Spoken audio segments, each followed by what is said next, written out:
Bismillahirrahmanirrahim. Assalamu alaikum students. Welcome to Scholar Science College online biology classes and I'm your teacher Sadia Saqib. हमारा आज का topic है about the digestion and absorption in the three regions of the small intestine. अपने previous lesson में हमने discuss किया था about the anatomy of the small intestine और इसके पार्ट्स के बारे में हमने बात की थी. आज हम ये देखेंगे कि स्मॉल इंटेस्टाइन में डाइजेशन का प्रोसेस किस तरह से कंप्लीट होता है और उसके बाद डाइजेस्टेड न्यूट्रिएंट्स की एब्जॉर्प्शन किस तरह से होती है. So let's get start our today's lesson. Digestion in the duodenum. जैसे कि हमने स्मॉल इंटेस्टाइन की एनाटॉमी में स्टडी किया था कि small intestine is divided into three regions. The first region is called as duodenum, the second is duodenum and the third part is called as ileum. So digestion in duodenum किस तरह से होती है? It is the first part of small intestine. Crime enters the duodenum and then the secretions from liver and pancreas are poured into it. Now what is mean by chyme? हम chyme के बारे में पहले भी बात कर चुके हैं अपने previous lesson में. स्टमक में जब gastric secretions food के साथ अच्छी तरह से mix up हो जाती हैं तो food becomes in a semi solid form and that semi solid form is called as chyme. And then this chyme enters in the first part of small intestine which is called as duodenum. और जैसे ही chyme duodenum में enter होना शुरू होती है तो उसके साथ ही liver और pancreas जो कि दो बहुत इंपॉर्टेंट एक्सेसरी डाइजेस्टिव ग्लैंड्स हैं, ये अपनी अपनी सिक्रीशंस को ड्यूडेनम में पोर करना स्टार्ट कर देते हैं. वन बाय वन अब हम इन सिक्रीशंस और इनके रोल के बारे में डिस्कशन करते हैं कि ये किस तरह से डाइजेशन के प्रोसेस को कंप्लीट करने में हेल्पफुल हैं. Secretions of the pancreas. Pancreas is very important accessory digestive organ. It's a gland, and secretion of the pancreas is called as pancreatic juice.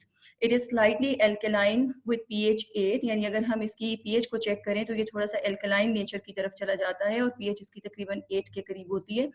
It neutralizes the acidic action of the digestive enzyme secreted by the stomach. ठीक है, क्योंकि stomach में हमने पढ़ा था कि there is secretion of gastric juice और gastric juice का एक बहुत इंपॉर्टेंट कंपोनेंट है हाइड्रोक्लोरिक एसिड. तो हाइड्रोक्लोरिक एसिड के मौजूद होने की वजह से स्टमक की जो इंटरनल कंडीशंस हैं वो एसिडिक हो जाती हैं और डेफिनेटली जो काइम स्टमक से ड्यूडेनम की तरफ आ रही है वो भी एसिडिक नेचर की होती है. तो उस एसिडिक इफेक्ट को न्यूट्रलाइज करने के लिए पैंक्रियाटिक जूस जो है ये एल्कलाइन नेचर का होता है ताकि सब एंजाइम्स जो यहाँ पे अब स्मॉल इंटेस्टाइन में काम करेंगे वो प्रॉपरली अपना अपना फंक्शन परफॉर्म कर सकें, because all the enzymes can not work properly in the acidic medium. So that's why उसको न्यूट्रलाइज करना बहुत जरूरी होता है. Enzymes present in the pancreatic juice. कौन कौन से एंजाइम्स हमें पैंक्रियाटिक जूस में मिलते हैं? फूड के तीनों बेसिक कंपोनेंट्स को डाइजेस्ट करने वाले एंजाइम्स हमें पैंक्रियाटिक जूस में मिलते हैं. Number one is called as pancreatic amylase. It is a starch digesting enzyme और सिंपल वर्ड्स में हम कह सकते हैं कि ये कार्बोहाइड्रेट डाइजेस्टिंग एंजाइम है and it hydrolyses the polysaccharides into maltose and glucose. Polysaccharides complex carbohydrates हैं जैसे कि स्टार्च है. तो पैंक्रियाटिक एमाइलेज पॉलीसेकेराइड्स पे एक्ट करता है, उनको हाइड्रोलाइज करता है, उनको स्प्लिट कर देता है into maltose which is a disaccharide और सिंपली ग्लूकोज में भी कन्वर्ट कर सकता है. सेकेंड एंजाइम जो हमें पैंक्रियाटिक जूस में मिलता है that is a pancreatic lipase. As the name is indicating it is a lipid digesting enzyme. This enzyme hydrolyses fats और ऑयल्स या लिपिड्स को डाइजेस्ट करता है और डाइजेस्ट करके ये कौन से कंपोनेंट्स में इनको कन्वर्ट कर देता है? दीज आर द मोनोग्लिसरोल्स और डाइग्लिसरोल्स. मोनोग्लिसरोल्स भी हो सकते हैं और डाइग्लिसरोल्स भी हो सकते हैं और second component is the fatty acids. और ये दोनों कंपाउंड्स जो हैं these are the building blocks of the fats और लिपिड्स. तो पैंक्रियाटिक लाइपेज इन पे एक्ट करके इनको बेसिक बिल्डिंग ब्लॉक्स में कन्वर्ट कर देता है. थर्ड जो हमें एंजाइम यहाँ पे मिलते हैं these are trypsinogen and कीमोट्रिप्सिनोजिन.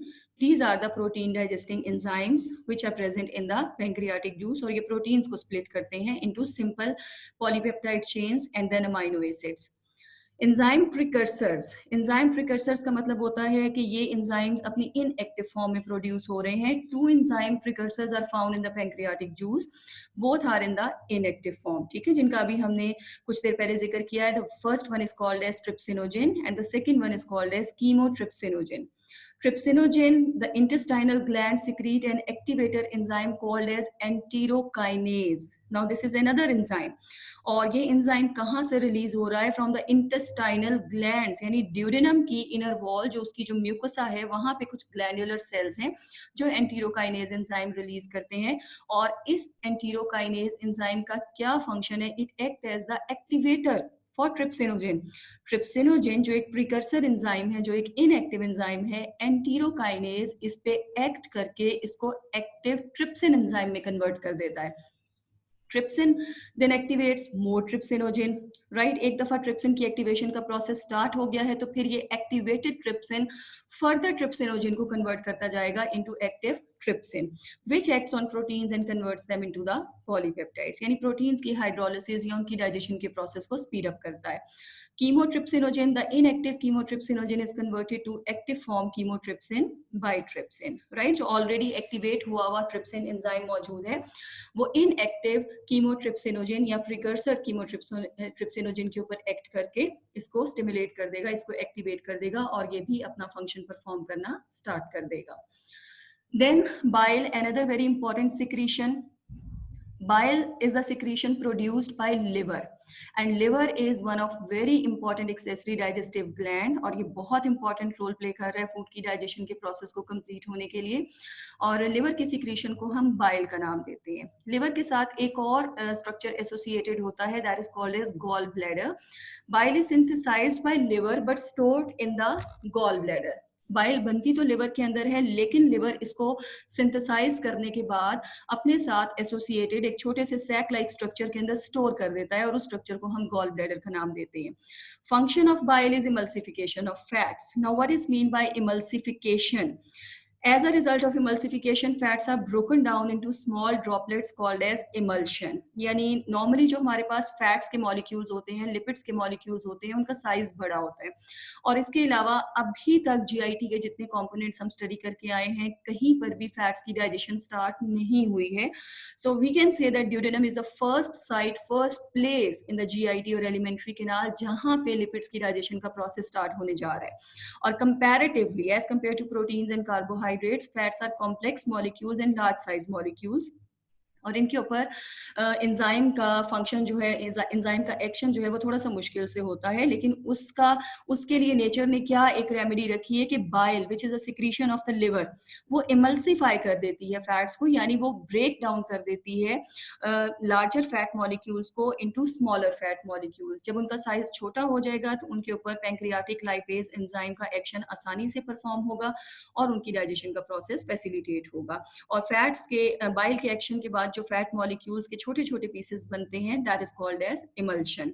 Emulsification provides large surface area for lipids for the action of lipase enzyme and speed up the digestion of fats and oil. और अगर बाइल की सिक्रीशन जो है वो कम है या प्रॉपर जितनी जरूरत है for the digestion of the fats उतनी सिक्रीट नहीं हो पा रही है तो डेफिनेटली उसके रिजल्ट में फैट्स की डाइजेशन डिस्टर्ब हो जाएगी और पूरी तरह से फैट्स या ऑयल्स डाइजेस्ट नहीं हो पाएंगे. Now look at the figure. इस फिगर में आपको intestines plus accessory digestive organs जो है वो नजर आ रहे हैं. You can see stomach here, stomach के साथ स्मॉल इंटेस्टाइन का पार्ट स्टार्ट हो रहा है. उसके बाद ये बिल्कुल टॉप पे जो आपको स्लाइट डार्क कलर में स्ट्रक्चर नजर आ रहा है this is called as liver which is the accessory digestive gland. Liver के साथ ये ग्रीन सैक लाइक स्ट्रक्चर जो आप देख सकते हैं that is called as gall bladder. तो लिवर अपनी सिक्रीशन जो कि बाइल है, बाइल को सिंथेसाइज करने के बाद इस गॉल ब्लैडर के अंदर स्टोर कर देता है जो लिवर के साथ ही अटैच होता है. उसके बाद गॉल ब्लैडर से एक डक्ट ओरिजिनेट हो रही है and that duct is called as bile duct. Bile duct liver की सिक्रीशन को ड्यूडेनम तक लेकर आ रही है. देन उसके बाद स्टमक के बिल्कुल नीचे आप देख सकते हैं और अलोंग विद द ड्यूडेनम ये एक और ग्लैंड आपको नजर आ रहा है that is called as pancreas. Pancreas जो कि अपनी सिक्रीशन पैंक्रियाटिक जूस को ड्यूडेनम में पोर करता है. तो बाइल प्लस पैंक्रियाटिक जूस इन दोनों सिक्रीशंस की ड्यूडेनम में पोरिंग के रिजल्ट में फूड की डाइजेशन का प्रोसेस कंप्लीशन की तरफ चलता है. उसके बाद नेक्स्ट आगे आप देख सकते हैं कि small intestine and large intestine is present. Then digestion in the jejunum and ileum. Jejunum and ileum are the next parts of the small intestine. Duodenum के बाद जो अगला part start होता है that is called as jejunum. And jejunum के बाद जो last part है small intestine का that is called as ileum. Most of the digestion process is completed in the duodenum part. Right. Duodenum में food के components की काफी हद तक डाइजेशन हो चुकी है लेकिन अभी भी कंप्लीट डाइजेशन नहीं हुई है. तो digestion process will be completed in the jejunum and ileum. Here the digestion of proteins and carbohydrates and fats is completed.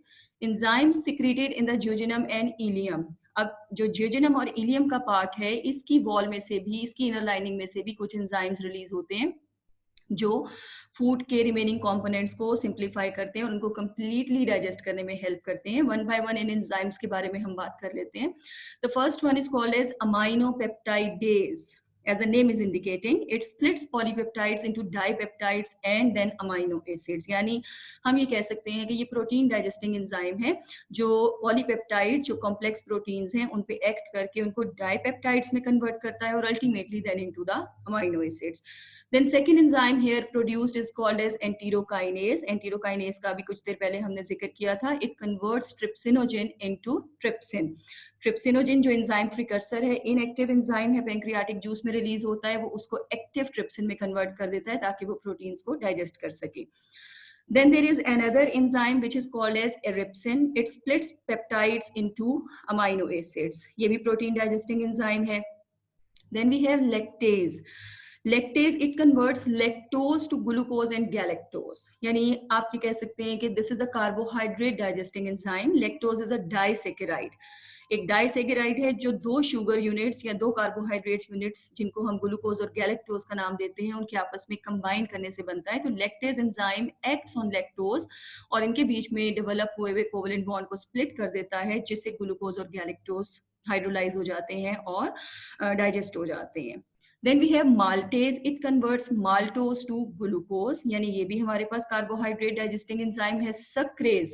It converts sucrose to glucose and fructose. ये भी कार्बोहाइड्रेट डाइजेस्टिंग एंजाइम है. Then we have pancreatic lipase. It completes the digestion of fats into fatty acids and glycerol. So these are the enzymes, various enzymes जिसके बारे में अभी हमने discuss किया है. ये सब हमें जोजिनम और इलियम में मिलते हैं and they complete the process of digestion in the small intestine. और जब डाइजेशन का प्रोसेस कंप्लीट हो जाता है तो फिर उसके बाद जो रिमेनिंग हमारे पास सब स्ट्रक्चर जो कंपाउंड डेवलप हुआ है that is now called as chyle. Right, before we were saying chyme. ठीक है, लेकिन उस काइम की जब डाइजेशन का प्रोसेस कंप्लीट हो गया है तो हमारे पास जो रिजल्टेंट कंपाउंड बना है now it is termed as chyle. By the action of enzymes chyme is now turned into a watery emulsion called as chyle. यानी हमारे पास एक थिक लिक्विड की फॉर्मेशन हो गई है, वाटरी इमल्शन बन गया है आफ्टर द डाइजेशन प्रोसेस. तो that is basically called as chyle. Now digestion has been completed in the small intestine. और अब जब फूड अच्छी तरह से डाइजेस्ट हो चुकी है तो what about these digested materials इन न्यूट्रिएंट्स को अब क्या करना है? Now there will be absorption of digested food from the lumen of the intestine into the blood circulatory system. Lumen the space, क्योंकि जो इंटेस्टाइन हमारे पास है it's a tube like structure. Right, तो इस ट्यूब लाइक स्ट्रक्चर के अंदर जो स्पेस है that is called as lumen of intestine. और फूड की जो डाइजेशन का प्रोसेस हो रहा था वो इसी ल्यूमेन के अंदर परफॉर्म हो रहा था.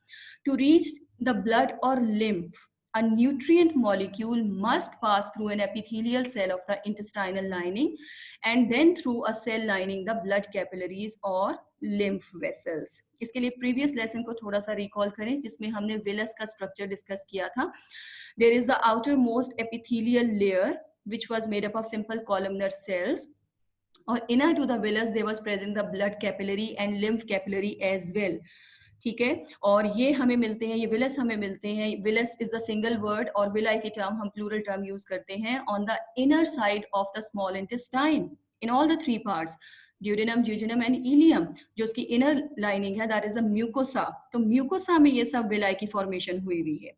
राइट, तो विलाई में सबसे जो आउटर मोस्ट लेयर है that is the epithelial layer और inside the villus there is supply of blood capillaries and lacteals which are the lymph capillaries.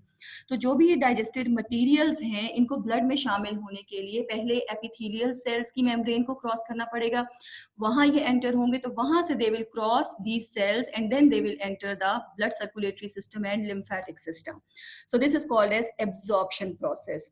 अब हम देखते हैं कि फूड के जो बेसिक थ्री components हमारे पास हैं that is carbohydrates, proteins and amino acids and the fats, how they are absorbed in the small intestine or how they are absorbed in the villi. Absorption of carbohydrates, absorption occurs by simple diffusion and active transport, यानी हम ये कह सकते हैं कि कोई specific structure या mechanism यहाँ पे involve नहीं हो रहा, simple diffusion और active transport का process है जिसके result में digested carbohydrates blood में शामिल हो जाते हैं. Monosaccharides are transferred by facilitated diffusion to the capillaries of the intestinal villi and are carried to the hepatic portal system to the liver, where non-glucose sugars are converted to glucose, and then glucose enters the cell through facilitated diffusion. Right? अब carbohydrates की जो digestion हमारे पास हुई है small intestine के अंदर, उसमें various type of monosaccharides की फॉर्मेशन हुई है. कार्बोहाइड्रेट्स कॉम्प्लेक्स मॉलिक्यूल्स थे जिनको हमने इंजेस्ट किया था, वो सेलुलोज की फॉर्म में थे, स्टार्च की फॉर्म में थे, फिर उनकी पार्शियल डाइजेशन हुई तो हमारे पास पॉलीसेकेराइड्स बने, सिंपल पॉलीसेकेराइड्स बने. फर्दर उनकी डाइजेशन होती चली गई तो हमारे पास डाइसेकेराइड्स बने, और जब कंप्लीट डाइजेशन हो गई तो we got monosaccharides. Monosaccharides are the simplest of all the carbohydrates, यानी आप कार्बोहाइड्रेट्स को इससे ज्यादा सिंप्लीफाई नहीं कर सकते.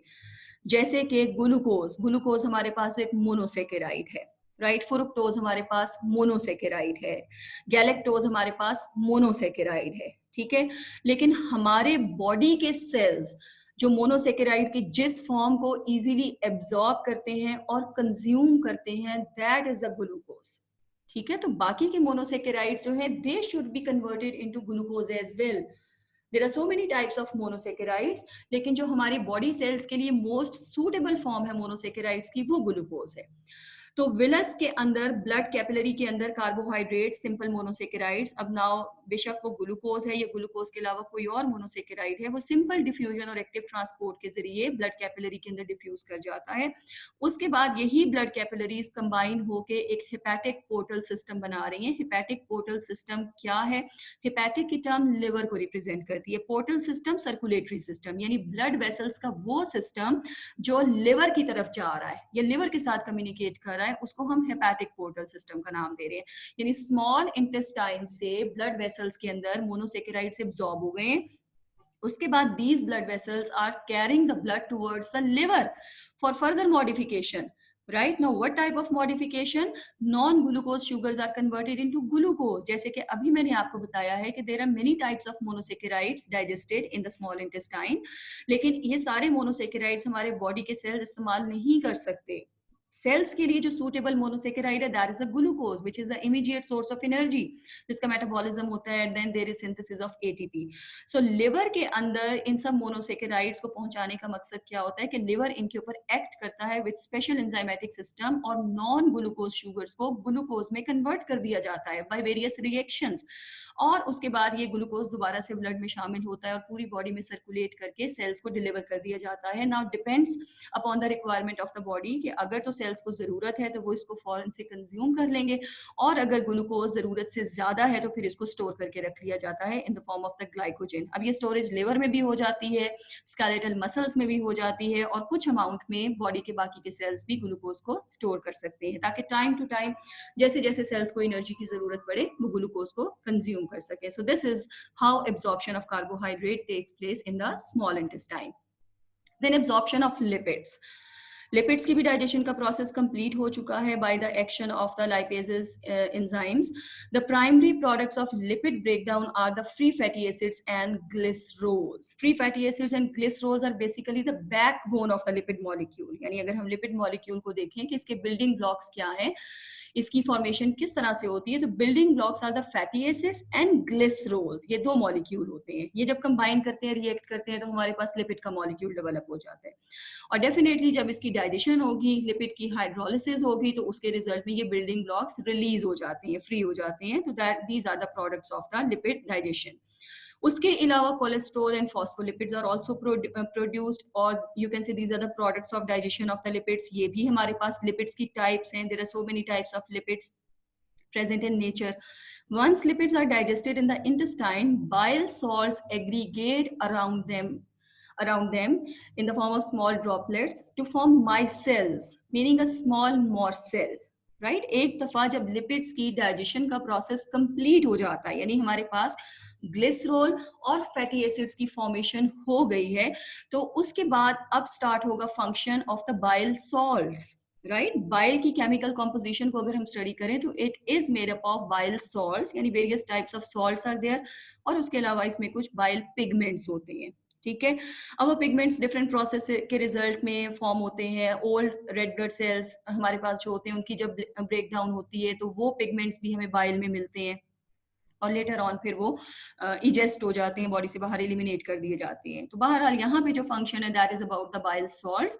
तो बाइल सॉल्ट्स जो हैं वो इन डाइजेस्टेड फैट्स के गिर्द जमा हो जाते हैं और एक एग्रीगेट बना लेते हैं, ग्रुप ऑफ सेल्स तो नहीं, एक ग्रुप ऑफ मॉलिक्यूल्स डेवलप हो जाता है, that is called as micelles, meaning a small मॉर्सेल।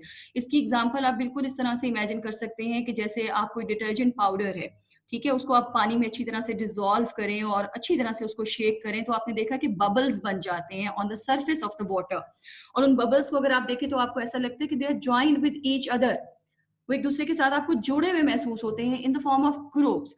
तो बिल्कुल आप वही सिचुएशन यहाँ पे माइसेल की भी कंसिडर कर सकते हैं कि bile salts they are aggregated around the small droplets of the digested fatty acids and glycerol molecules, तो उसको हम माइसेल का नाम देते हैं।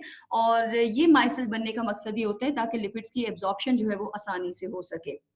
So you can say कि bile salts digested fatty acids को और ग्लिसरॉल्स को एब्जॉर्ब करने में हेल्पफुल हैं। अगर ये बाइल सॉल्ट्स अवेलेबल नहीं होंगे तो फैट्स की एब्जॉर्प्शन का काम नहीं हो सकता या प्रॉपर तरीके से परफॉर्म नहीं हो सकता। सो that's why bile is very very important. When the myself comes in contact with the epithelial cells of the small intestine, the contents of micelle pass into the epithelial cell by simple diffusion, right. As जैसे कि अभी हमने discuss किया कि जो सब digestion का process है that was happening in the lumen of the small intestine, वो स्मॉल इंटेस्टाइन की ल्यूमेन में परफॉर्म हो रहा था, और ल्यूमेन से आगे ऑनवर्ड क्या है, द इनर मोस्ट लेयर और mucosa of the small intestine, ठीक है, that is made up of the simple columnar epithelium. तो ये माइसेल्स जब उन एपिथेलियल सेल्स के साथ इन कांटेक्ट आते हैं तो सिंपल डिफ्यूजन का प्रोसेस होता है and they are diffused inside the epithelial cells. तो ल्यूमेन से डिफ्यूजन के प्रोसेस के रिजल्ट में जो माइसेल है या जो डाइजेस्टेड फैटी एसिड्स और ग्लिसरॉल्स हैं along with the bile salts they are absorbed in the epithelial cells, right? After glycerol and fatty acids are absorbed by epithelial cells, they are recombined into fats within these cells, ठीक है।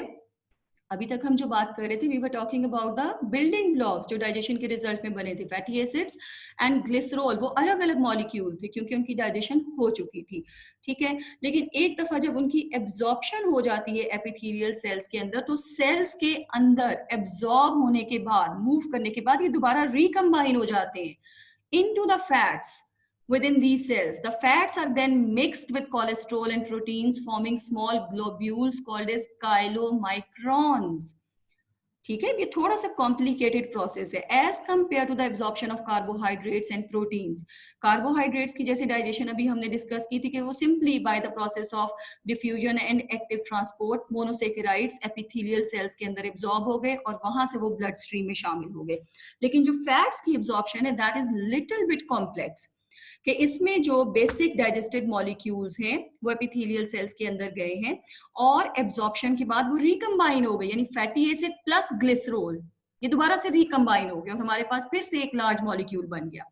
उसके बाद ये fats अब attach हो, अपने साथ attach कर लेंगे प्रोटीन्स को और with cholesterol which is another type of lipid. तो उसके रिजल्ट में हमारे पास कॉम्प्लेक्स मॉलिक्यूल्स की और स्मॉल ग्लोब्यूल्स की फॉर्मेशन होती है एंड दीज कॉम्प्लिकेटेड मॉलिक्यूल्स और globules they are called as chylomicrons, right. इस टर्मिनोलॉजी को अच्छी तरह से याद रखिएगा, काइलोमाइक्रॉन्स। Chylomicrons क्या है? These are the globular molecules which are formed as a result of mixing of cholesterol or proteins with the fat molecules. Chylomicrons are transported by exocytosis out of the epithelial cells into the lacteals, right? Exocytosis अब क्या है? Exocytosis एक transport activity है which is done with the help of the cell membrane of the cells. जब outside movement होती है यानी cell के इनर एनवायरनमेंट से some materials are transported to the outer environment of the cell through the cell membrane, this process is called as exocytosis. तो lipids की या fats की जो मॉडिफिकेशन का प्रोसेस था या काइलोमाइक्रॉन्स की फॉर्मेशन का जो प्रोसेस था, that happened inside the epithelial sales. Epithelial cells के अंदर ये सारा प्रोसेस कंप्लीट हुआ, राइट।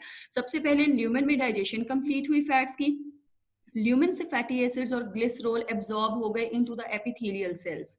एपिथेलियल सेल्स के अंदर ग्लिसरॉल और फैटी एसिड्स दोबारा से रिकम्बाइन कर गए, दोबारा से अटैच हो गए, फिर अपने साथ इन्होंने कोलेस्ट्रॉल और प्रोटीन्स को भी अटैच कर लिया, जिसके रिजल्ट में हमारे पास स्मॉल ग्लोब्यूल्स बने। These are called as काइलोमाइक्रॉन्स।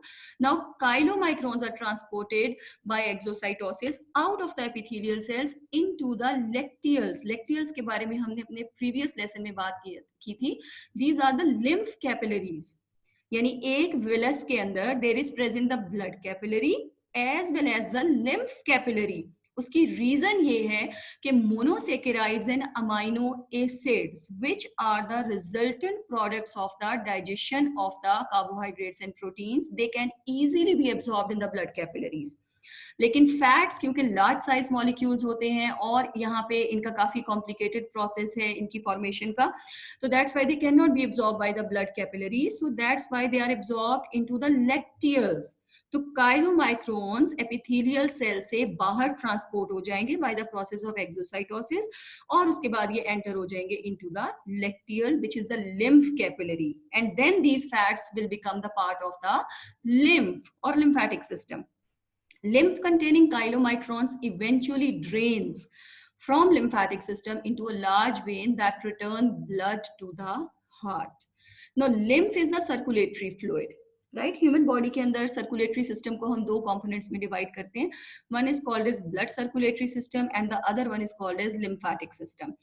तो blood circulatory system जो है जब blood की circulation perform कर रहा होता है तो some material, some components they are leaked from the blood vessels during the exchange of materials at capillary level. यानी capillaries are the site of exchange of material. तो जब blood capillaries में से pass हो रहा है तो इसके कुछ components release हो जाते हैं, leak हो जाते हैं, और ये leaked components lymph की form में दोबारा lymphatic system में शामिल होते हैं और ultimately they are returned to the blood circulatory system.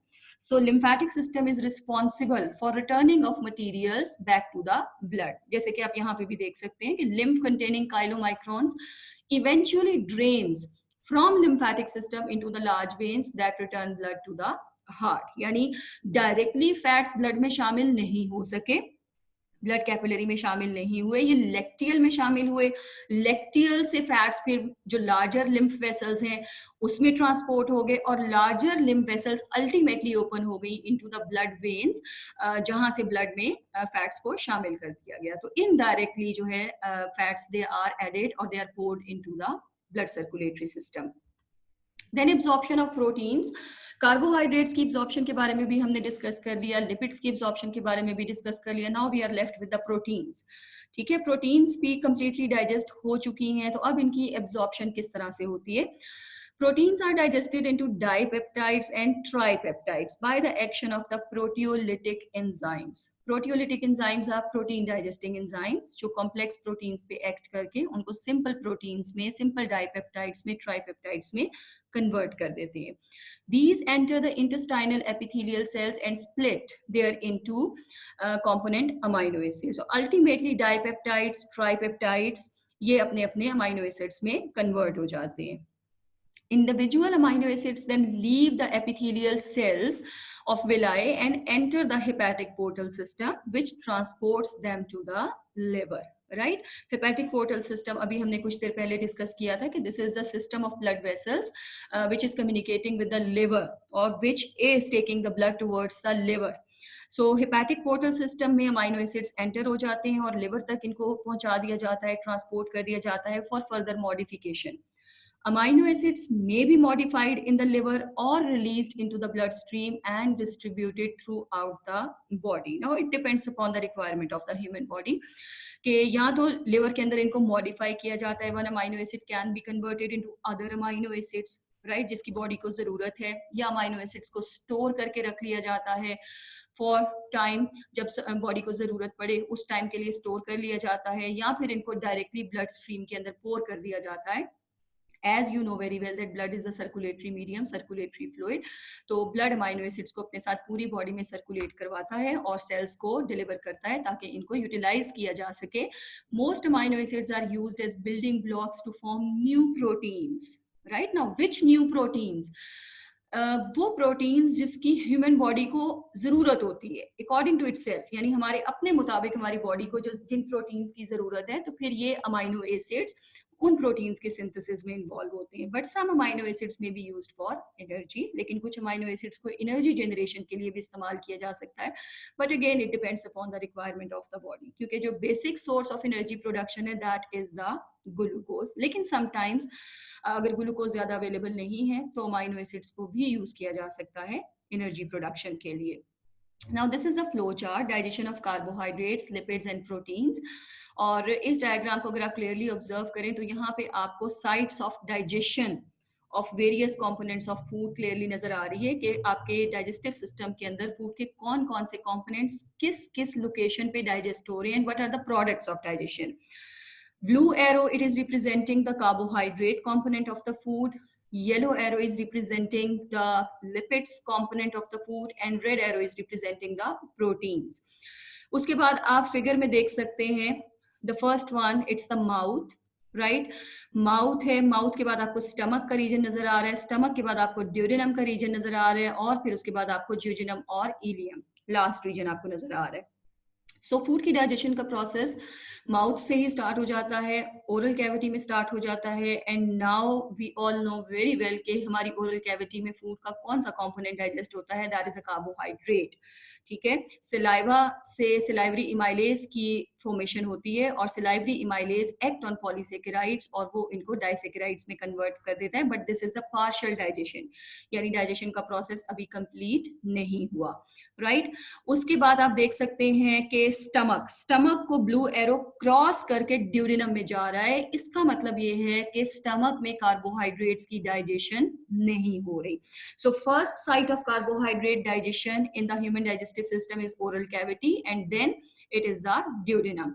Duodenum जहां पे पैंक्रियाटिक जूस की सिक्रीशन पहुंच रही है और वहां पे पैंक्रियाटिक इमाइलेज के एक्शन से डाइसेकेराइड्स की फर्दर डाइजेशन हो जाती है और ये ग्लूकोज में कन्वर्ट हो जाते हैं. Then in the jejunum and ileum finally disaccharides are converted into monosaccharides, that is glucose. और ग्लूकोज के अलावा गैलेक्टोज हो सकता है, फ्रुक्टोज हो सकता है.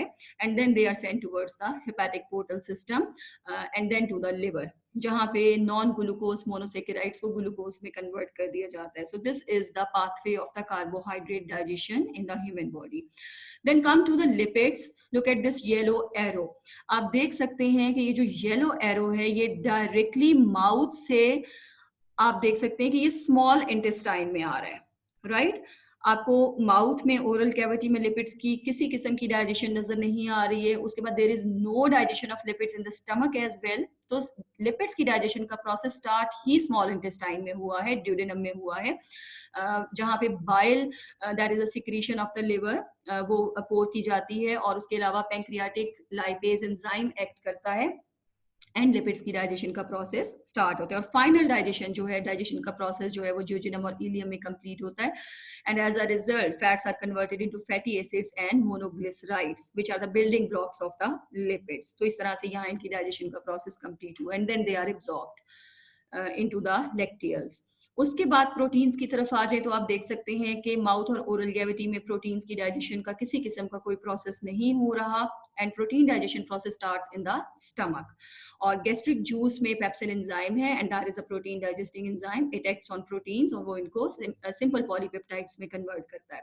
उसके बाद ड्यूडेनम में ट्रिप्सिन एंड कीमोट्रिप्सिन एंजाइम्स हैं, कार्बोक्सीपेप्टाइडेजेस हैं जो पैंक्रियाटिक जूस में मौजूद होते हैं. तो वो फर्दर पॉलीपेप्टाइड्स को सिंपल पेप्टाइड्स में कन्वर्ट कर देते हैं, दैट इज डाइपेप्टाइड्स और ट्राइपेप्टाइड्स.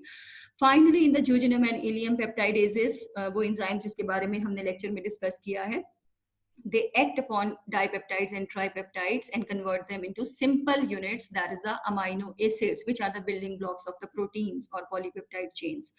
तो इस तरह से फूड के तीनों बेसिक कंपोनेंट्स की डाइजेशन का प्रोसेस कंप्लीट हो जाता है. और इस फिगर को अगर आप देखें तो आपको यहाँ पे इनकी लोकेशंस भी क्लियरली मेंशन हुई हुई है कि फूड का कौन सा कंपोनेंट कहाँ कहाँ पे डाइजेस्ट हो रहा है.